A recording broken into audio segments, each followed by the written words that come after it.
Good morning, everybody. Lovely to see you. Thank you for joining us for our Bible talk this morning as we continue our adventure through the incredible book of Genesis. I love the Bible, don't you? I really do.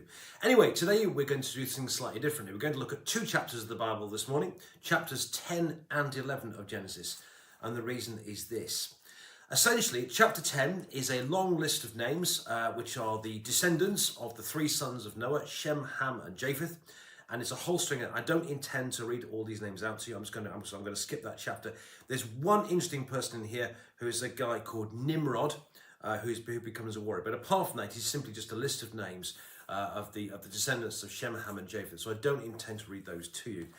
I'm now going to move on to chapter 11, though. I'm going to read you now the first 9 verses. So we're going to start with Genesis chapter 11. I'm going to start reading at verse 1. Now the whole earth had one language and the same words. And as they migrated from the east, they came upon a plain in the land of Shinar and settled there.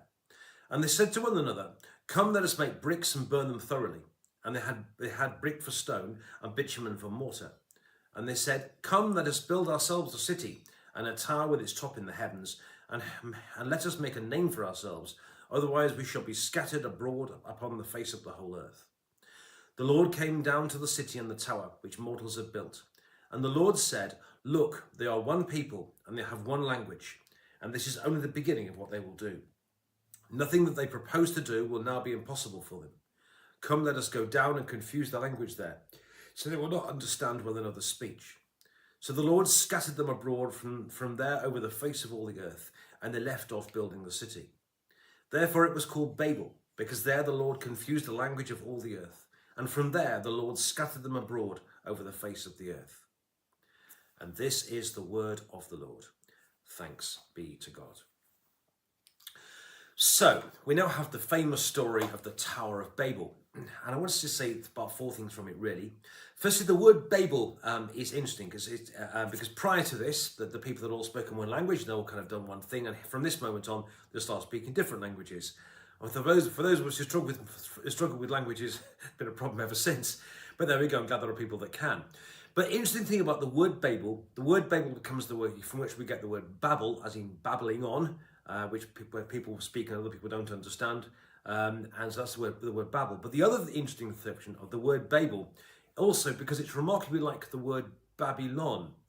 Now, Babylon is thought to have been, by many scholars, to have been the place where this tower was.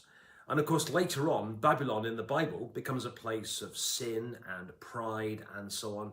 It's actually in modern day Iraq today. And it's because Babylon becomes, there's the great Babylon in the book of Revelation and so on. Babylon is the place where they're taken into exile in the later books of Kings and Chronicles and so on. So Babylon becomes a place known for being opposition, for being pride, sin and so on as well. So notice here the word Babel here is where the word Babel comes from, but also it's a skit on the word Babylon as well. So that's kind of sets the scene for that. And later stories in the Bible, as I say, of exile and in the book of Revelation and so on later on too. So the word Babel is very interesting because of its connotations with Babel and also Babylon too. So what's essentially going on here? And again, I want to say just 3 more things about this, really. Firstly, to do with what the people did. Now, essentially what is interesting is what do they actually do? It says, let's make a tower to make a name, so we may make a name for ourselves. They want to build a tower in the heavens, so they can build a name for themselves and so on. And essentially, it's a picture here of human pride. It's when humanity wants to put itself in a place where God is. God is in heaven, actually, and God's the one who decides who goes there and who doesn't, yeah? And actually here in this reading, we have humanity at its most proud. And humanity thinks that humanity making a name for itself. I just think that's absolutely fascinating here. And that's what sin is all about. Sin is when we say, God wants something, but I'm going to do it my way. I think I know better. One of my least favourite songs, I wish people wouldn't have it at funerals, is that awful thing, I did it my way. A Christian would always say, I did it God's way. And here in this story, we have human pride at its worst. Let's make a name for ourselves. Let's build a tower up to the heavens, because don't we think we're clever? Don't we think we're bright? Don't we think we know everything there is to know? And there's a lot of that about today, I have to say. Lots of times humanity likes to put itself in God's place. And that is essentially what I believe is going on here. And that's why God scatters the people. One of the reasons God scatters the people is because human pride, humanity gets too big for its boots. It starts to think that we're terribly, terribly clever. We know all things. We don't need God anymore. And so, in a sense, what we have here is God's response to human pride. Again, notice that after the flood, sin is still very much in the world. And you see it here in human pride. Interesting, as I say, located at Babylon. But it's interesting with this reading also, because we tend to think, do we not, of being scattered as being a punishment. They were together and it's good to be together, and the scattering is actually a punishment. But it's an interesting reflection, because actually, is scattering always a bad thing? Because actually, if you think about it, firstly, what had God told the people to do? Go and fill the world. He had sent them out. Go forth and multiply. Notice, go forth and multiply. That's what God had told them to do. What had they done? They'd stuck together and built a tower in the one place. God had commanded them to inhabit the world and fill it. And in a sense, what that has by scattering here is he sends them to the four winds. They're sent up to do what they were always supposed to do in the first place. And it's also interesting now, there's a very interesting reflection here on us as church as well. In the Great Commission, in Matthew 28, Jesus says to his disciples, go and make disciples of all the nations. Now, we tend to try and collect Christians together in one place. We like the idea of Christians being gathered together, and that's good. We like to think of both unity and so on. But actually, Jesus does say go. He says go and make disciples. We're not supposed to all stick together. We're actually supposed to be sent out into, we are a sent people. Interesting, in the Bible, when Jesus says pray, the Lord of the Father would send laborers into the harvest. The word send in Greek here is not the word pempo, which means like send a letter. The word is ekbalo, which is equivalent to ek out, and balo means like throwing a ball. And ekbalo means like throwing a ball out of a window is what it means. It's quite a violent picture, being sent out into the world. And Jesus, we are a sent people. We are apostolic. Opposed to something you send. We are apostles. We are a sent people.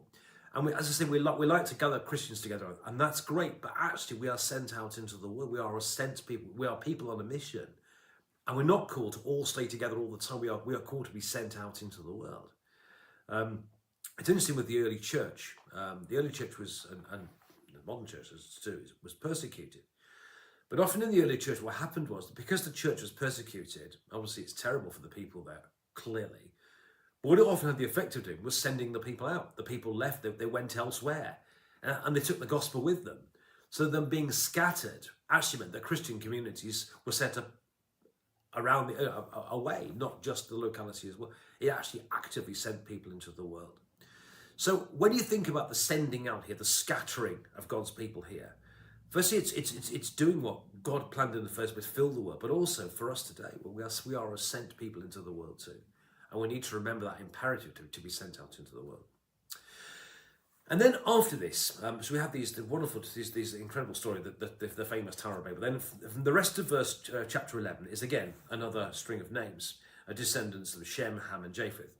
But what is interesting here is because often happens when there's a genealogy, it's often setting the scene for something yet to come. And interesting here, because at the end of the chapter, we have, in 31, we have a man called Terah born, and his son is Abraham. And then we start a new section of the Bible to do with Abraham and becoming Abraham and Lot, and Abraham, Isaac, and Jacob, and so on.